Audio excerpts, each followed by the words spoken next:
சரி, ஒரு பக்கம் பீகார் எலக்ஷன், இன்னொரு பக்கம் இந்த ஒரு தாக்குதல் அப்படிங்கிறது நடந்திருக்கு.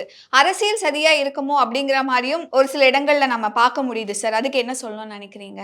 இப்ப தமிழ்நாட்டுல கோயம்புத்தூர் உங்களுக்கு தெரிஞ்சு உங்களுடைய சிறு வயதிலும் சரி, 20 வருடங்களுக்கு முன்னதாக அத்வானி அவர்கள் கோயம்புத்தூர் வந்திருந்தபோது அப்பவும் பாம்பு வெடிச்சது. ஒரு சிலிண்டர் பாம்பு வெடிச்சது. அதுக்கு தமிழக அரசாங்கம் என்ன பதில் சொல்லிச்சு? சப்பக்கட்டு கட்டினாங்களே! சோ அந்த மாதிரி ஒரு தேர்தலுக்கும், இந்த தீவிரவாதத்திற்கும் முற்று போடுறதுக்கு தப்பு. அப்படி பார்க்க போனீங்கன்னா, தேர்தல் முடிந்து விட்டது. பீகாருடைய தேர்தல். இப்போ எலக்ஷன் போது மத்த நாள் வந்து அது அஃபெக்ட் பண்ணுமான்னு சொல்றாங்களே. தினம் ராகுல் காந்தி சொல்றாரு ஹைட்ரஜன் பாம்பு, நைட்ரஜன் பாம்புன்னுட்டு.